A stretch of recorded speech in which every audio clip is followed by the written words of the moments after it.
मेरी माँ झाड़ू लगाती है। बचपन में मैं उसको देखता था घर में झाड़ू लगाते हुए। तो एक बार मैंने अपनी माँ से पूछा, ये झाड़ू है, उसका आगे का हिस्सा ऐसे खुला हुआ है और पीछे का बंद क्यों? आगे पीछे एक जैसा क्यों नहीं? उन्होंने समझाया, देखिए आगे का हिस्सा खुला हुआ है इसलिए कि झाड़ू लगाऊं तो चींटी न मर जाए, इसलिए खोल कर रखा है। तो स्पेस है ना चींटी को निकल के जाने के लिए, एक सीख से दूसरे सीख के बीच में स्पेस है तो वो निकल कर चली जाएगी। ये है टेक्नोलॉजी। हमने झाड़ू भी बनाई है तो ये ध्यान रखा है उसके नीचे चींटी न मर जाए। ये है हमारी टेक्नोलॉजी। अब यूरोप वालों ने क्या किया, उन्होंने बनाया है एक मशीन जो खींच लेता है सबको अपने अंदर। अब हम इसी में फंसे रहे, हम तो पिछड़े हैं, हमने तो झाड़ू बनाया है। वो तो बहुत आगे है, फॉरवर्ड है, क्योंकि उन्होंने डस्ट सकर बनाया है। ये मूर्खता है। और कागज बनाना पूरी दुनिया को भारत ने सिखाया। हमारे भारत में एक घास होती है जिसको सन कहते हैं और एक और घास होती है जिसको पूंछ कहते हैं। पूर्वी भारत और मध्य भारत में तो हर गांव में मिलती है। बंगाल में, उत्तर प्रदेश में, बिहार में, झारखंड में, उड़ीसा में, असम में कोई गांव नहीं है जहां सन और मूंछ ना हो। तो जिन इलाकों में सन और मूंछ सबसे ज्यादा होती रही है, इसी इलाके में सबसे पहले कागज बनना शुरू हुआ। वो सन की घास से और मूंछ की घास से हमने सबसे पहले कागज बनाया। और वो कागज बनाने की तकनीक आज से 2000 साल पुरानी है। चीनियों के जो दस्तावेज है, मतलब चीनियों के जो दस्तावेजों में लिखा हुआ है, उन्होंने जो कागज बनाना सीखा वो भारत से सीखा।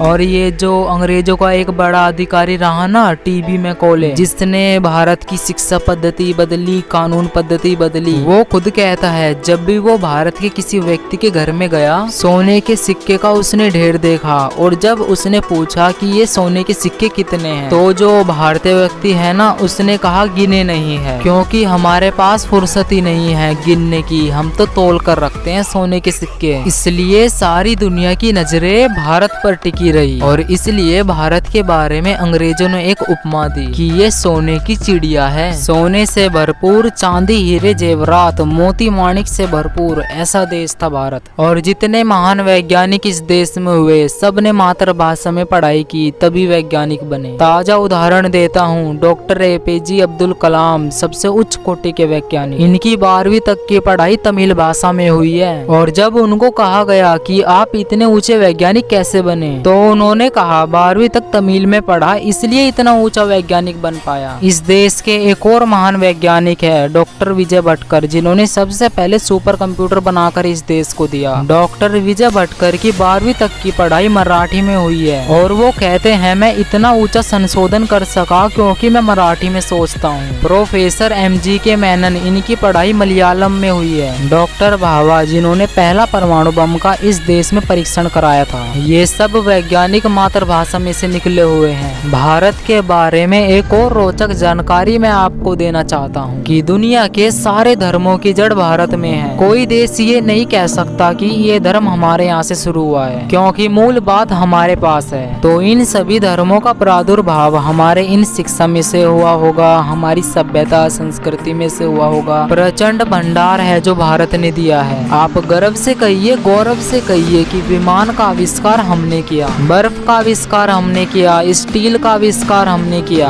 खगोल शास्त्र का सारा ज्ञान पूरी दुनिया को हमने दिया, गणित में नंबर सिस्टम हमने दिया, वर्गमूल दिया, घनमूल दिया, वैदिक गणित के सूत्र दिए। इतना कुछ दुनिया को हमने दे दिया है कि दुनिया हमारा सैकड़ों बार भी आभार व्यक्त करे तब भी वो कम है। अगर आपको ये जानकारी थोड़ी सी भी अच्छी लगी हो तो प्लीज हमें कमेंट में लिखकर जरूर बताना। और अगर वीडियो आपको जरा सी भी अच्छी लगी हो तो प्लीज वीडियो को लाइक करके चैनल को सब्सक्राइब करना मत भूलना।